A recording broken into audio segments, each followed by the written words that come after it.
So thank you guys for coming. The Sales Enablement Summit, I'm kind of excited to be here myself. I think from my perspective, as I take a look at sales enablement, where we are, kind of as a practice in organizations, I think we've got an interesting mix of people that have made their way into sales enablement. So my name's Scott King. I work for Progress Technologies based in Massachusetts.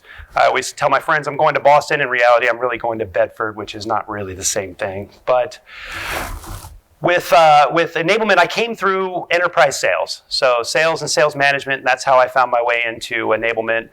I set up sales enablement and kind of began the practice at a company called MicroStrategy out of Tyson's Corner, and then made the rotation over into Progress.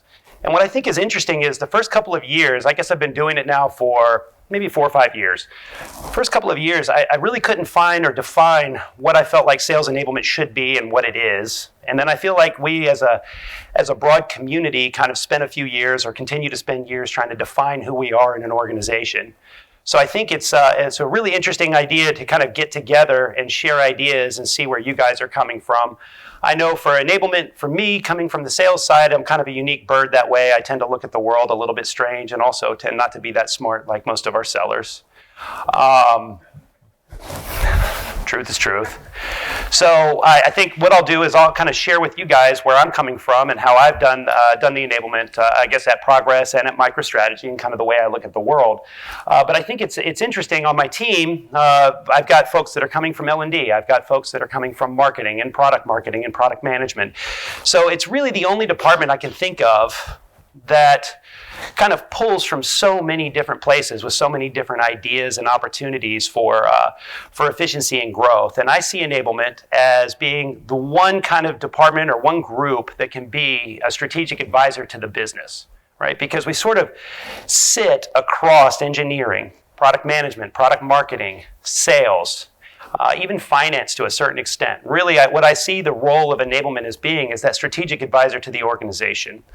As the salespeople are executing the go-to-markets, they're having their experiences. It's sort of our job to make sure that they maximize those experiences, but it's also an opportunity for us to collect that data and then feed information back into the organization, as well as kind of being that quality assurance as the organization is producing material, once again, from engineering, from product management, from marketing, and to digest that or pre-chew it for our salespeople as it goes out to the market. And I think that a lot of times we tend to, from a sales standpoint, when I was managing my sales teams, the sales management tends to be very focused on forecast now, what is in commit, what is in the upside forecast, and they tend not to look at the strategy of what they plan to do inside of their territories, or as they go to market with different products, they're not really doing that strategy work. And I feel like it's an opportunity for us as an enablement team being close to sales, understanding what a day in the life of looks like, pegging everything we do against the customer buyer's journey, and how can we create efficiencies from the rest of the organization as they interact with our customers through our sales teams. It gives us an opportunity to kind of play a very strategic role. So as we go through this, I'm super interested to hear your guys' ideas. I know I have mine. Like I said, they tend to be a little strange. I'll share some here. You can tell me if I'm crazy. And really kind of as a group, begin to figure out how we position ourselves in the organizations that we work in, right? How do we partner better with sales? How do we become better coaches to the organizations that we support? I find, at least for the organizations that I've worked for, I spend as much time training internal teams on how to interact with sellers than I do training my sellers to interact with their customers, right? I don't know if that's an experience that you guys kind of have, but that's sort of where I'm at. So once again, kind of as we network and as I'm watching the different presentations that we have, I'm really awfully interested to hear how you guys have attacked some of these problems. But from a high level, what I think we do as an enablement kind of group is we're really sort of the other side of the coin to the go-to-market. So as the product marketing teams or as your marketing teams are out and they're developing their go-to-markets and their routes to markets, we really own that funnel that takes that go-to-market, and kind of executes it. And so I see us as the execution side of a go-to-market. So we should be influencing the go-to-markets, but we also should be gearing up our sales teams, either hiring new sellers, creating territories, working through comp plans, how is the organization aligned to execute on the go-to-markets that have been defined for us by the organization? And that's kind of what I see as enablement. Hopefully you guys think that's a fair kind of assumption. I tend to be a talker as a sales guy, so I'm going to be looking at my watch to make sure that I don't go over by like 2 hours, which I know I've had a tendency to do. But what I'll do is I'll go ahead and kick off my presentation. If I can get this little thing out of my pocket. So as I mentioned, Scott King, I head up global enablement. For me, that means both my direct sellers, it means my channel as well. So I own all the routes to market. At Progress, it's a unique business case because we traditionally, I guess Progress as a whole was kind of almost like a holding company. We had a series of different businesses that we had acquired over time. Some were transactional in nature, some were solution selling by nature. I've always only played in technology, so there'll be a technology skew to what I have to say here from a business-to-business perspective. But basically, at the end of the day, when I began to think about how we wanted to roll out solution selling and how we wanted to roll out sales enablement at MicroStrategy and at Progress, I kind of come back to this quote. I think Scott Sanducci was the one that came up with this as a Forrester analyst a couple of years ago. But I think it kind of still really defines what we should be looking at least it's the way that I take a look at selling.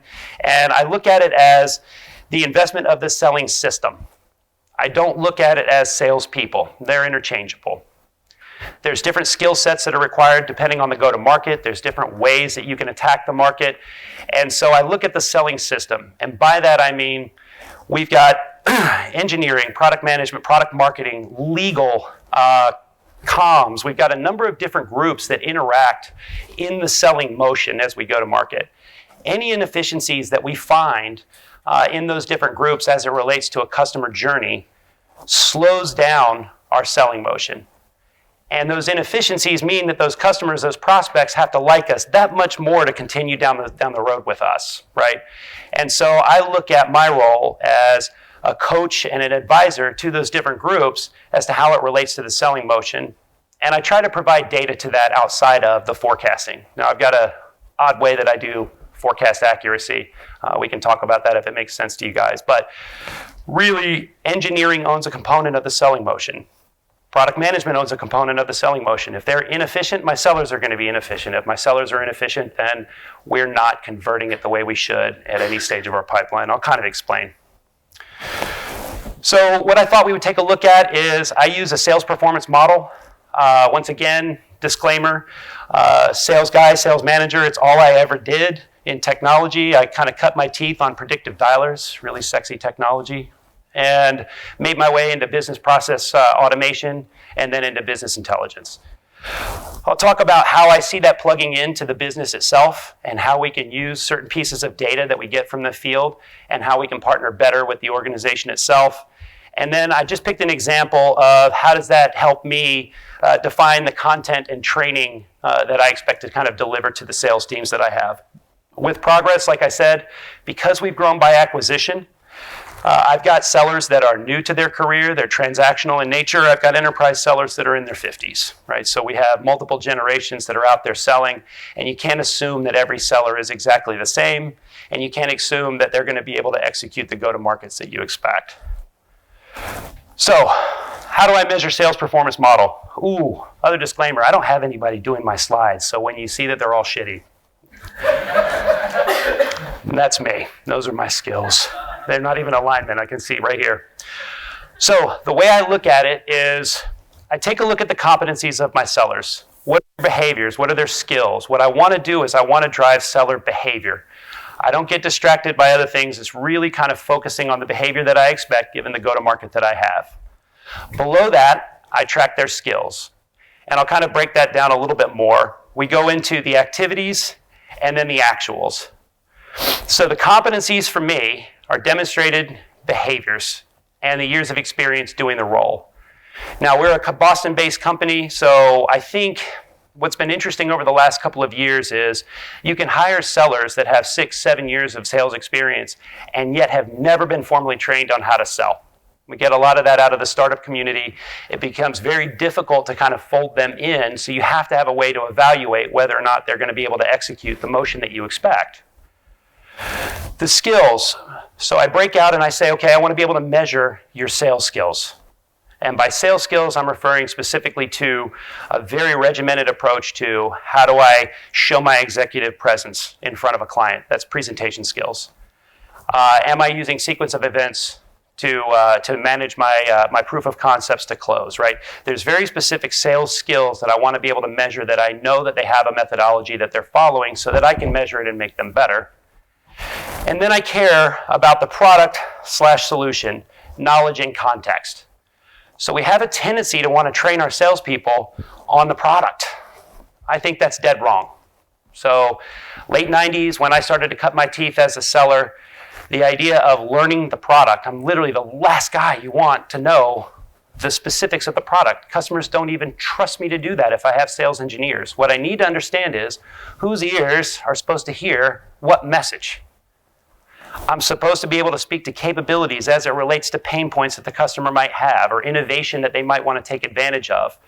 So we don't spend a lot of time training our sellers on the specifics of the products. That's why I have product management. It's why I have sales engineers. Where do they plug into the process? And that's where I spend my time.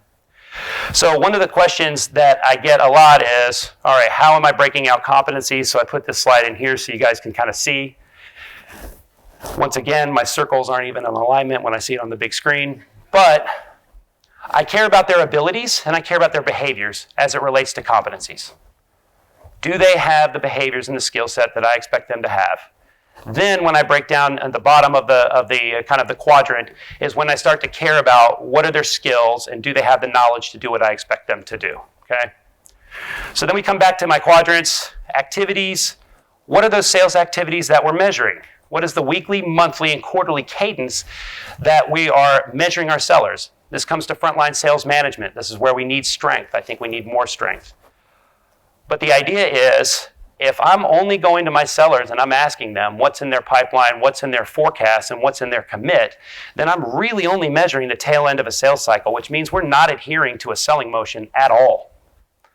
And that's what I find to be the most consistent kind of flaw that kind of has emerged since maybe 2009, 2010, is we don't really have a strong understanding of what our pipeline actually looks at. We kind of just take a wag at the first 60% of a selling motion. When it gets to 60%, we'll start paying attention, but I think that's kind of wrong.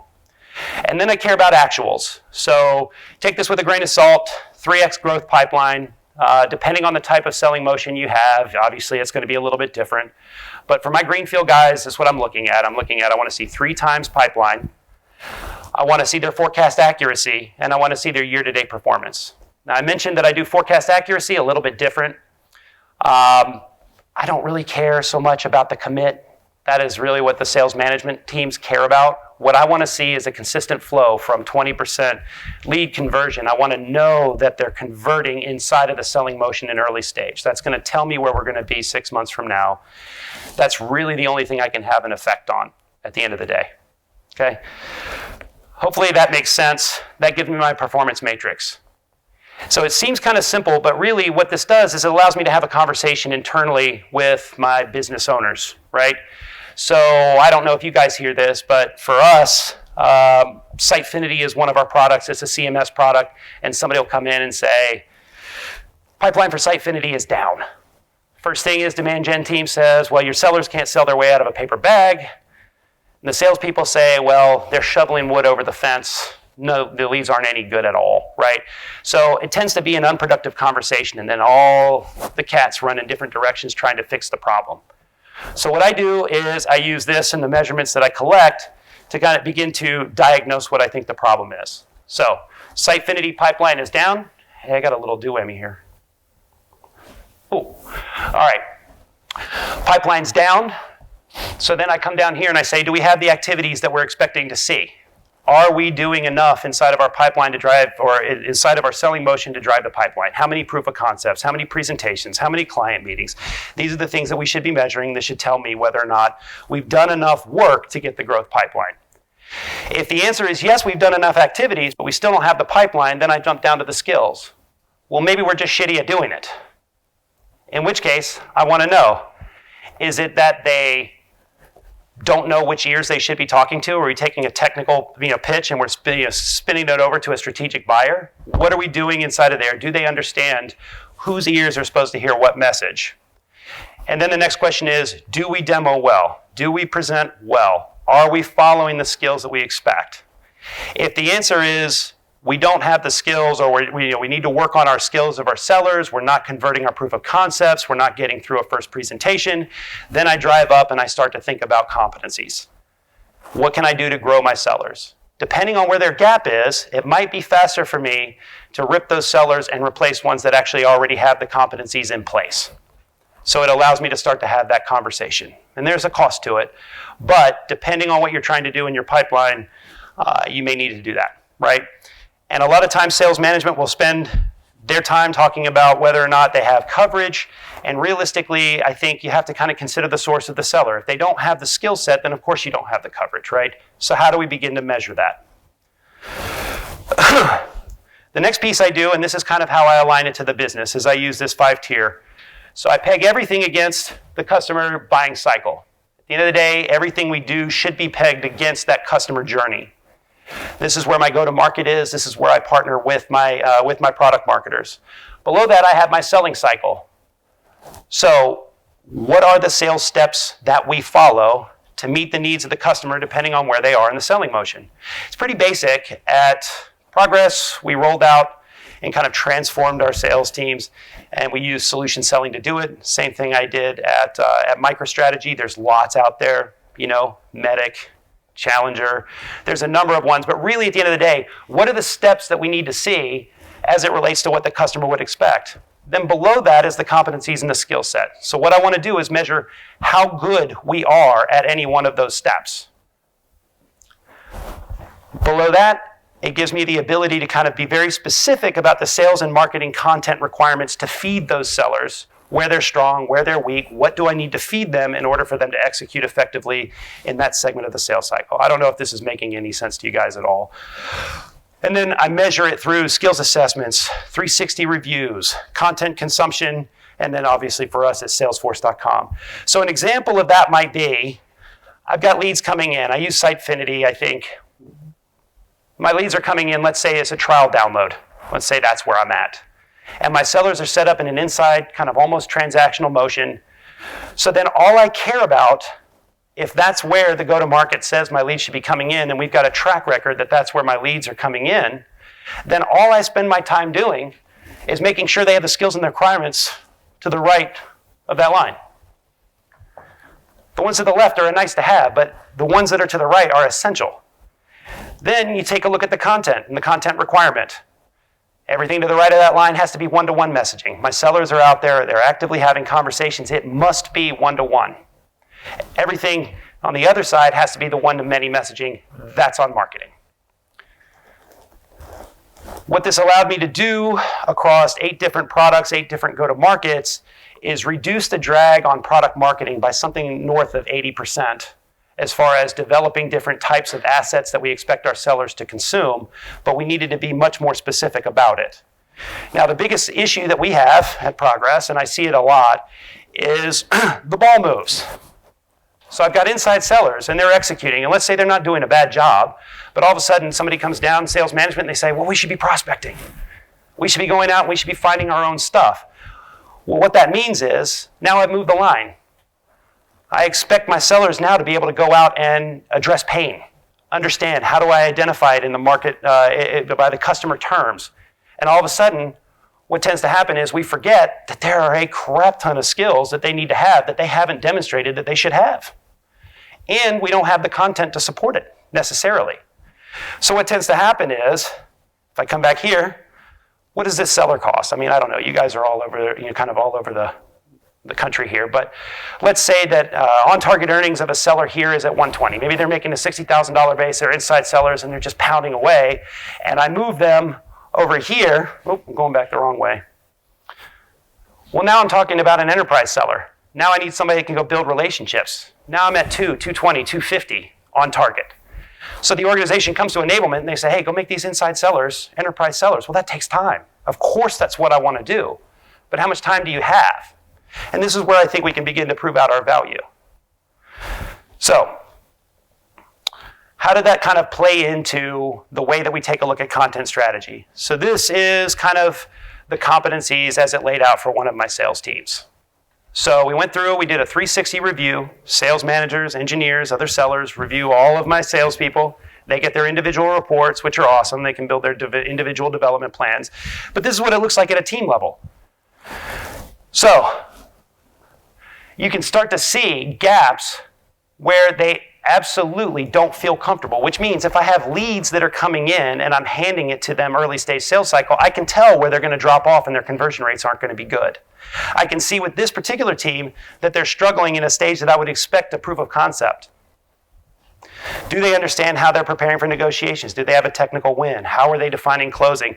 And the competencies therein will let me know that if I have deals that are in the pipeline between 40 and 60%, those deals are at risk. We're not converting them at a comfort level that we would want to be at. So how do I begin to solve that problem?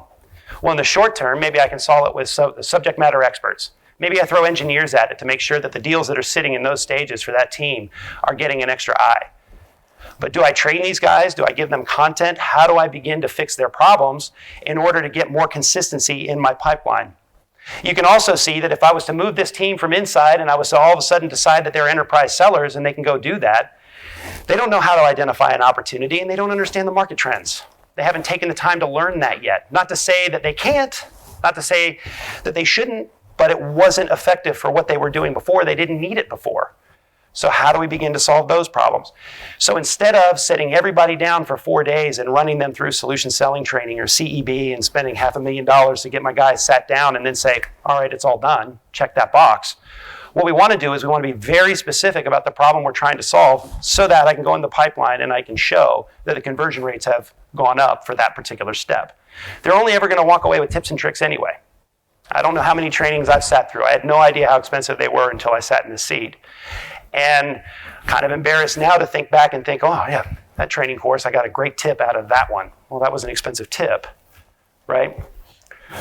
So by using the competencies, it allows me to have a common language for management discussions. It's a 360 review. So I'm getting demonstrated skills out in the field, and it helps the individual sellers develop or come up with what their individual development plans are, but it allows me from an enablement perspective to take a look across all my teams and see where we're weak inside of the selling motion. So what are the opportunities for growth and development? I stack rank them like this. If taken to the logical extreme, my belief is that your sales team should spend 50 hours a week in front of customers during the selling time of a day. That's what I want them to do. I know it's an extreme, but every ebook that I want them to read to learn about the product is taking time away from their ability to go out and make the phone calls to the customers, which is when they're only profitable to us. So what I want to do is I want to take on training opportunities, I want to take on content opportunities, but I really want to keep in mind that I do not want to distract the horses that are supposed to be running and driving revenue. So what can I do to begin to fix that without disrupting them? So the first thing I look at is process enhancement. So in the case that I showed you earlier, what we found was, down here with the technical win, what they weren't doing was using a sequence of events. I don't know if you guys have used that before. It's called different things in different selling motions. But the idea is, do we have a formal way that we're managing our customers' expectations kind of through a proof of concept or a technical proof case? It's just a process. Are we following a process? So what I do is process enhancement. I'm not distracting my sellers. I don't have to train them on anything. I can pre-chew it and I can feed it to them that way. And I haven't disrupted anything. My sales managers aren't pissed, and I'm good. The next one is on-the-job training. So how do I begin to work through, how do I deliver this content in an on-the-job format? Once again, I'm not disrupting the sellers. They're using it in the context of their selling motion. I'm putting the weight on the sales managers to partner with enablement to do on the job. I want them staying on the phone. The next one is mentoring and coaching. Mentoring and coaching is kind of expensive, right? It's tough to do the one-on-one. It's tough to do small teams. But once again, not distracting the sales teams. I have something specific that I'm targeting. That's where I go. The next one is knowledge management. So what kind of content can I build? What am I feeding them? Now I am distracting them. I'm also making them a little bit more self-conscious because they feel like if they don't have the information, they can't make the calls. It's absolutely not true, right? Game of numbers. Get out there and make the calls. There's only one way to learn it. But I'll feed them content. The very last lever I pull is any type of formal training. Formal training is expensive to develop. It's a pain to keep up to date. And at the end of the day, I'm pulling the sellers off the line to come get trained. And the instinct of sales management, the instinct of sales or of organizations is to pull everybody in and get a one-size-fits-all. So I can't be as precise. So it's literally the last lever that I pull is to pull people in to do formal training. So I don't know if that seems reasonable to you guys, but that's how we've approached it. So an example that I'll give you that we have all the time, I don't know if you guys have it, is the salespeople saying that they can't execute effectively because they don't have good comp intel. I need more competitive intelligence, otherwise I can't really effectively do my job. What they don't know is how expensive it is to create competitive intelligence content and then keep it up to date. So when we dig in with the sellers, what you'll find is 9 times out of 10, it's not that they don't have the comp intel. Maybe they do, maybe they don't. They can use Google the same way I can use Google. They can go figure it out on their own too. But it's that they don't know how to have a competitive conversation. And that's what we found at Progress. So we outsource our comp intel. What does it cost? 10, 15 grand to come up with one comp intel sheet. And they say, oh, we got 4 competitors that we're competing with in this space. We just blew 50 grand out the door to give it to them. They still don't know how to have the conversation. So it's a skill that we need to teach them. So for me, what we do is I went to Conversations That Win the Complex Sale. I think it's the best competitive intelligence kind of positioning skills training that you can do, right? If you guys aren't familiar, I have a buyer. He has a problem. He has a need. He's out searching for it. I have a product. I fit some of his need, right? I'm out there and I've got a competitor. My competitor fits some of his need as well. This is where my sellers start to say, well, I need comp intel so that I can talk about the feature differences. And that's where I realized they're having the wrong conversation, kind of out of the gate. It was something we used to train heavily on late 90s, early 2000s that we don't do as much anymore. What you have to do is drive to parity. The customer wants to they want to look at it, they want to commoditize your product. You all do about the same thing. There are slight differences, I get that, but for the most part, when I buy software, that's kind of what I think. You guys kind of all do the same thing. Great, let me take a look at it. So as a seller, my strength is in parity. Then I start to drive my value wedge. What's important to my prospect? I need to understand more about the problem. So when they come to me and they say, oh, you don't have this feature, or my sellers come to me and they say, well, you need to get on the phone with product management. We don't have a feature. My next question is, well, why do they need it? What are they trying to do with it? Now what I find is my salespeople aren't asking those questions. We may have solved it a different way. So doing comp intel from a traditional perspective for my sellers actually hurt them until they understood why they should need it, how they were going to use it.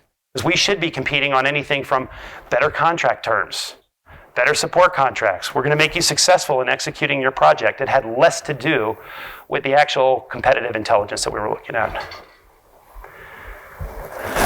So I'll wrap it up here pretty quickly. But this is how I look at it. We have at Progress, we have an innovations lab where we're constantly launching new products. I've also got products that have been in the marketplace for 30 years. So I gave you the example of what happens when I have a pipeline issue. But one that comes to me more often than not is, do I have the right salespeople sitting in the right seats in order to execute what I want? So we're launching a new product. We're going to dedicate 5 sales reps to it. We're going to dedicate 10 sales reps to it. How do I know and what can I do and how do we get these salespeople up to speed? And I start at the top under competencies here, right? What is the behavior that we expect to see? What is the go-to-market strategy? Where do you expect the leads to be coming from? And then we get very, very specific about what the behaviors and the abilities are that we expect of our sellers. It kind of pre-writes any job recs that we might put out to the market as we're hiring salespeople. Gives me a nice, clean idea of what types of sellers are needed. So as we identify the salespeople in the competency step, I know what I'm interviewing for. So I'm looking for very specific abilities and skills and experience. And as we interview those candidates, we split up the competencies that we want people to evaluate. So we're not asking the same questions and we're not relying on, you were Top Gun at such and such a company. I really want to see it. Then we expect them to demonstrate the skills in the interview process. So there's certain sales skills that I want to see. I want to see that they're able to do certain things in the sales process. What that allows me to do, and it pre-builds my onboarding. So my onboarding is, if I know your competencies, and I'm comfortable that you have the skills, then all I'm doing is feeding you knowledge and context. And then I'm putting you out to start doing the activities. So I'm basically kind of out of the business of doing formal onboarding that takes 90 days, and I'm going to pull them off for 30 days while I get them up to speed. And I got sales managers saying, well, just hand him to me in 45 days when he's an expert. What we want to do is create that on-the-job kind of methodology. So if I know you have the competencies and I know you have the abilities,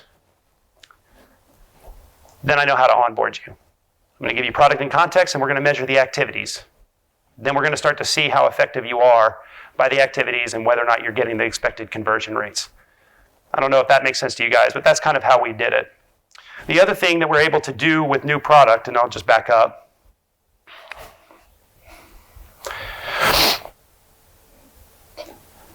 to here,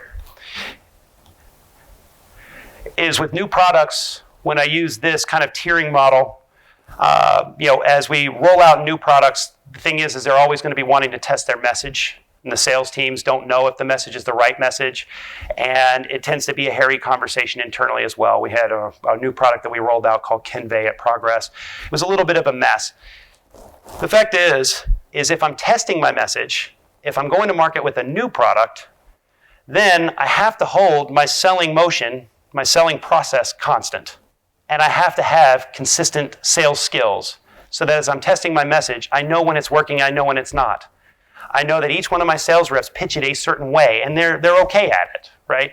I mean, I don't need it to be exact, but we need to know that the customer experience was kind of consistent across all of them. They followed the same steps. We had the same skill set, and that allows me to begin to test my message as I go to market, right? And this is where I think we become valuable assets into product marketing. Because many times we'll just throw it out there and, Ralph sold the first deal and then everybody thinks we can replicate what Ralph does. Well, if you didn't document what Ralph does, you got no idea how to replicate it. And I can't just throw it to a junior sales rep who's willing to make and pound the phones, but doesn't have the skill set to take the ball down the field. So what we find is my experienced sellers are really, really, really good at the tail end of this. My BDRs and my young reps are really, really good at the front end. But none of them are good at all of it. So when you're testing messages, it's kind of a pain. We can set meetings. We have great first meetings. They don't go anywhere. Well, is it the skill set of your sellers is the reason it's not going anywhere? Or is it the product doesn't prove what it needs to prove? And so that's where I think we need to start to take a look at, kind of consider the source. What are the skill sets of our sellers? Let's measure it. Let's measure it through competency assessments. Let's measure their skills. Let's understand how good they are at any one stage of that cycle. And then begin to apply the business to it and say, what type of content should I be delivering to my sellers? So at Progress, we were able to get down to 5 assets that we support our field with. So there's only 5 assets that I care about. There's only 5 assets that I deliver to them. I got a 101 course to get somebody up to speed. I've got a playbook. I've got pricing, I got a pitch deck, and I got my competitive positioning, right? That's it. We deliver that out to the field. They know that's what they're getting. And at the end of the day, what we've been able to do is kind of insulate marketing and product marketing from getting pounded by one-off questions from the field. What the field doesn't understand is when they pull a PMK to do a specific presentation because they've got a meeting with AT&T, is that they pulled our product marketer off of everything else they were doing to help them. And in reality, my question is, does that seller even know how to build a presentation? That's a skill set. Because if the answer is they don't know how to, then they shouldn't be in front of the customer, or I should be training them on that specific skill, right? And then how many of my other sellers are having that same problem? So that's kind of how I take a look at it. With 1 minute and 35 seconds to go, Jordan, I'm kind of proud of myself. That's all I had, guys. Are there any questions? Any thoughts? Yeah. Yeah, so how much time does my enablement team spend with reps? We interview every rep. We interview every rep. We interview every sales engineer. any subject matter expert, because I can't have marketers out there, kind of speaking off the cuff. We're a public company.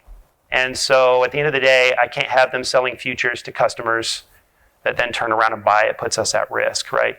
So what we did was we actually kind of put together what we call smart onboarding or smart hiring, where we've outlaid for every type of sales rep. So I've got inside sales reps, I've got outside, I've got I've got partner managers, junior partner managers.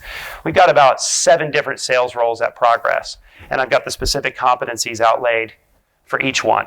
So when a sales manager says, I'm going to hire an inside sales rep, he gets the competencies. We say, what product? What are you trying to hire? And then we interview specifically for that. So we interview all of them. Any other questions? Yeah. How you're measuring the competencies, and also how that translates into how you're measuring it in the sales cycle? Yeah, no, absolutely. So we do it with a 360 review. So I use Qualtrics. We built out just kind of a standard 360. It's interesting. I didn't know what a competency was. I'd only ever been in sales. They never do that for us anyway, but it's like normal practice for the rest of the world. And so we do a 360 review. I have a sales manager review them. We do peers. We do sales engineers. Anybody that sees them in action. And we do that every 6 months, right? So that's how I measure the competencies. Their individual reports gives them a pretty good sheet. And it's also how we build out our scorecarding, right? It allows me to also force my sales managers, which is another issue that we had at Progress and not so much at MicroStrategy. But maybe you guys run into it where we've promoted good sales reps to sales managers, never really trained them how to be sales managers, and the last thing on earth they'll do is have a difficult conversation. And so what I want to do is I want to force those difficult conversations. So if on a specific competency or a specific skill, I rank myself, Scott King, the sales rep, as a 5. I mean, I'm freaking awesome at that. Everybody else sees me as a 1. It forces the conversation. It's one of two things. It's either I'm not as good as I think I am, or nobody else has seen me do it, which means I need to involve them more in my sales motion, right? But I can force that conversation through sales management and force them to begin to try to think about how do I grow my sales team, right? Because they're valuable to us as an asset and an organization. We want to have a path to grow them to enterprise. It's expensive to hire those guys off the street, right? Yeah. Every 6 months is when I do mine. I would like to do much more, but I've got a limited team, right? I would like it to be something that was, much more regular, because we're doing the skill set measurement on a regular basis. What worked, what didn't work. If you do a presentation, our sales engineers should always be evaluating our sales should always be evaluating our engineers. So I have measurements there, once again, through Qualtrics. It's just a survey tool. So I'm able to do that with the skills, but with the competencies, it's just every 6 months. Yeah. What are my own measurements for success for sales enablement? So what I look at is, really at the end of the day, what I'm measuring against is how much money can I save the organization, and how much money can I derive through, kind of expansion of our products, right? Because I'm measuring everything against that buying motion too. I have to tie myself to revenue growth. So for one of our products that hadn't grown in 15 years, we implemented this. Last year, I think it grew by 11% for the first time in, a long time. We got growth. A lot of it was just we were inefficient. We were lazy about how we were interacting with our customers, and the managers weren't really checking up because they felt like, well, the product's not really growing. But we've seen substantial growth, and that's kind of what I tie it to. I overlay the kind of the report that you saw there. I overlay that against the pipeline. Not the dollars in the pipeline, the number of instances in the pipeline. And that's how I measure my team, is if we're doing a specific set of training, let's say around prospecting or something early stage, then I want to see deals that are going from 20% in the pipeline to 30% in the pipeline. I want to see that conversion rate get better.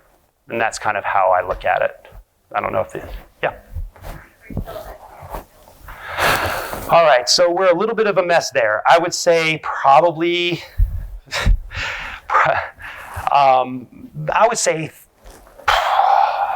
maybe 4 to 1. Because we've grown by acquisition and because we just recently kind of went through a transformation of our sales teams, I've got engineers that are specifically good at data integration versus ones that are specifically good at content management systems, things like that. So it's not as balanced across all the products, but that's roughly what it is. So basically, then you're saying it's more of a tool model that we're doing. I was just thinking, trying to do that review of if they're working with one, maybe two persons versus maybe a 4-to-1. Their ability for the 360 might be a little more balanced. And that's exactly right. Yeah. So you have to take a look at it, right? I've had sales managers call me out because they're like, well, it's not really a 360 review unless your customers are reviewing it as well. And I think, well, how the hell am I going to do that? Is it customers that we won from or ones that are willing to, but with the sales engineers, for us, it's becoming a little bit of a challenge because we are going to a model where the engineers are going to be regional based like our sellers. So we're also up-leveling our sales engineers. The idea is pick people that have seen you demonstrate the skills, kind of in motion. I'm worried more about demonstratable skills from that perspective than I am from the product perspective. But yeah. So are you also then doing maybe a scoring where you're taking the team of aggregating all these in your Correct. seller? Correct. So the way the report is, for me, and it's just because I'm trying to drive a conversation, is I've got self, this is where I ranked me. I've got others, so that there's a certain amount of anonymity for the others, and then manager, big and bold on top, because what I want to do is I want to drive those conversations. I also use this to measure my sales management, right? Are the activities what we expect out of the type of sellers that you have? Do they have the skill set that we expect them to have? Are you hiring or growing the competencies that we need you to have as a manager? So we just roll it up, and that's how our managers are managed as well. Yeah. Hey, Scott. Well, first, just want to say thank you for presenting. I thought that was really insightful. I like that competency model with the proficiency and performance. But I had a question for you about the 5-tier buying journey and that line you mentioned, because a whim of a sales leader can mean an entirely different strategy for sales enablement. Yeah. How do you recommend sales enablement manages that conversation with sales leadership to keep it on track? Yeah, no, it's a good question, right? I think that maybe I'm not a fair person to ask because I've managed salespeople and I've been responsible for salespeople. So I look at them and I go, if I can take a $60,000 resource and make him look like a $500,000 resource, then I wouldn't be working for you, right? I'd be out doing something else with my life.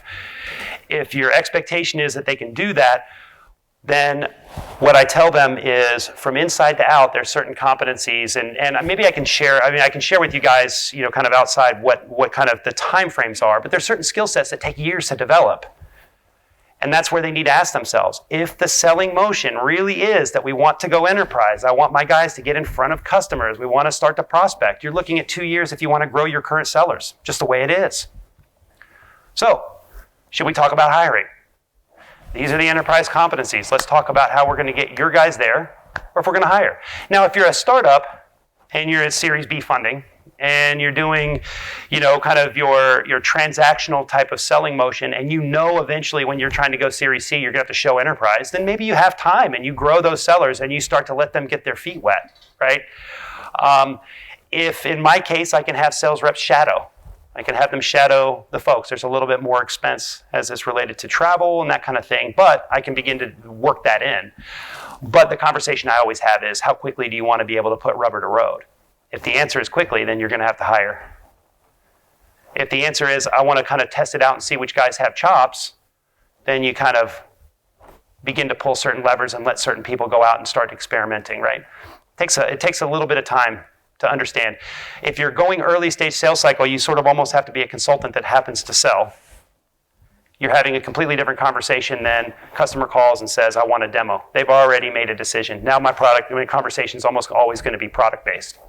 I go much beyond that line to the other side of it. It's never product-based. So it's just a completely different motion. And most sales managers get that.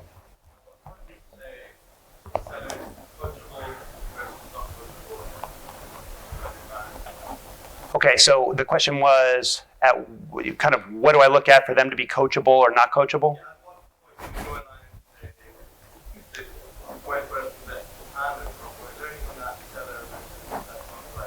No, that's an excellent question. I don't make that decision. I did as a sales manager. Yeah, I did as a sales manager. I hold The sales manager is accountable for those decisions. And I also keep a close eye on them on those decisions because I don't really want poor sellers out there representing my go-to-market. They'll have a tendency, if you're a sales manager, what are you? You're carrying a number. I got 5 people, so 5 times their quota, minus a little bit, right? But I am better served to have a butt in seat that's not performing well on the off shot that maybe something will come in than I am to have it completely empty and I don't have a shot at my number as a sales manager, right? So you do have to hold them accountable. If salespeople are not coachable, then you really have to start to coach them out. We need to make sure that we've got consistency from the marketing journey in through the experience that they're having with the sales team. They can't come in to the website and get caught up in thought leadership and get excited about what they're reading, and then all of a sudden the salesperson says, how many widgets you want to buy? It's too jarring, and you're not going to convert leads that way. So if the sellers aren't coachable, then they need to get gone, I think. Any other questions? Oh, yeah. Uh-huh. Yes.